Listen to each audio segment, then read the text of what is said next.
नमस्कार। कभी ये सवाल मन में आया है कि भारत इतना बड़ा, इतना विशाल देश आखिर चलता कैसे है?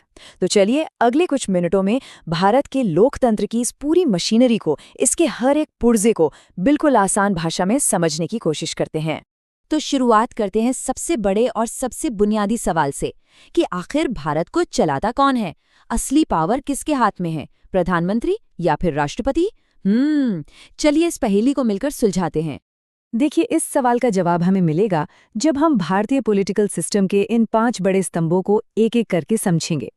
तो सबसे पहले राष्ट्र की नींव यानी संविधान, फिर कानून बनाने वाली संसद, देश चलाने वाली कार्यपालिका, न्याय के रक्षक यानी न्यायपालिका, और आखिर में जनता की शक्ति, चुनाव।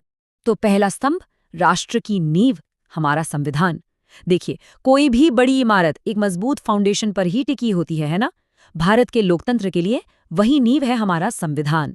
और ये सिर्फ एक मोटी सी कानूनी किताब नहीं है, बल्कि ये वो गाइड है, वो रास्ता है जो हमारे देश की दिशा तय करता है। तो संविधान क्या है? आसान शब्दों में ये देश का सबसे बड़ा कानून है, सुप्रीम लॉ।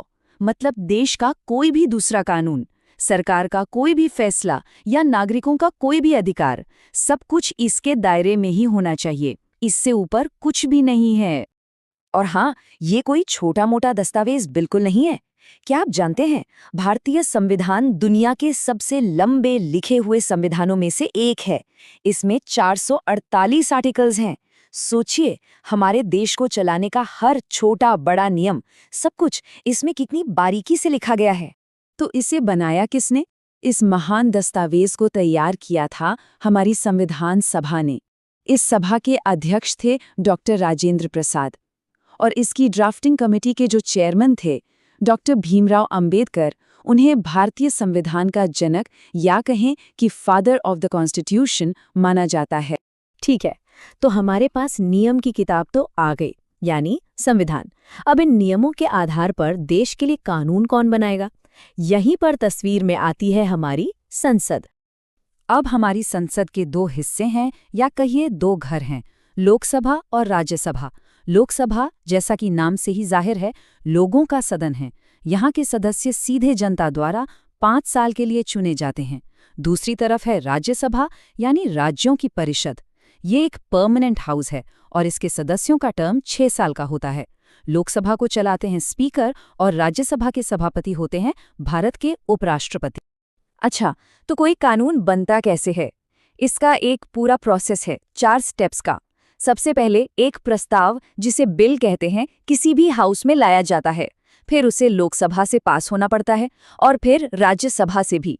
जब दोनों हाउस उसे पास कर देते हैं, तब वो जाता है राष्ट्रपति के पास, और जैसे ही राष्ट्रपति उस पे अपनी मोहर लगाते हैं, वो बिल कानून बन जाता है। चलिए, कानून तो बन गया, लेकिन अब उसे जमीन पर लागू कौन करेगा? देश को दिन ब दिन चलाएगा कौन?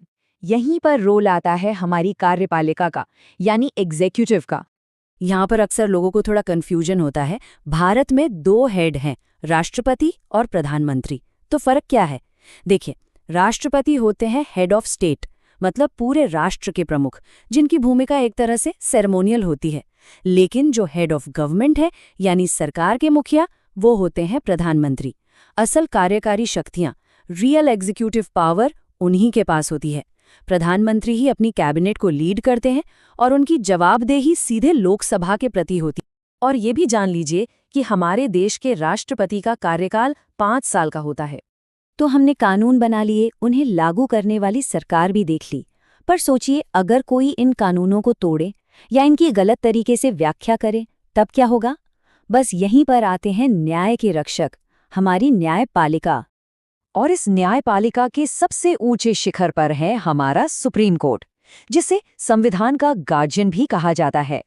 इसका काम ही यही है कि ये देखे कि देश में सब कुछ, सरकार भी, संविधान के हिसाब से ही चल रहा है या नहीं। सुप्रीम कोर्ट की सबसे बड़ी ताकत है उसकी आज़ादी। ये एक पूरी तरह से इंडिपेंडेंट बॉडी है। संविधान का आखिरी मतलब क्या है, ये सुप्रीम कोर्ट ही तय करता है।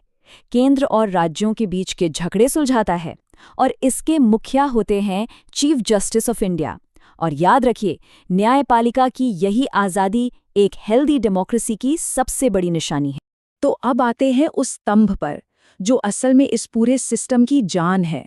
वो ताकत जो इन सभी स्तंभों को एक साथ जोड़े रखती है, और वो है जनता की शक्ति, चुनाव। और हमारे लोकतंत्र की खूबसूरती यही है कि इसमें हर कोई हिस्सा ले सकता है। 18 साल के होते ही वोट डालने का हक मिल जाता है। अगर लोकसभा का चुनाव लड़ना है तो उम्र 25 साल होनी चाहिए और राज्यसभा के लिए 30 साल। लेकिन ये पूरी चुनावी प्रक्रिया भरोसेमंद कैसे बनती है? इसके लिए हमारे पास है इलेक्शन कमीशन ऑफ इंडिया। ये एक और इंडिपेंडेंट बॉडी है जिसका सिर्फ एक ही काम है, देश में फ्री और फेयर चुनाव करवाना। तो इस पूरे सिस्टम का, इस सारी मशीनरी का आखिर मकसद क्या है? इसका सबसे बड़ा मकसद है हर नागरिक को कुछ फंडामेंटल राइट्स यानी मौलिक अधिकारों की गारंटी देना।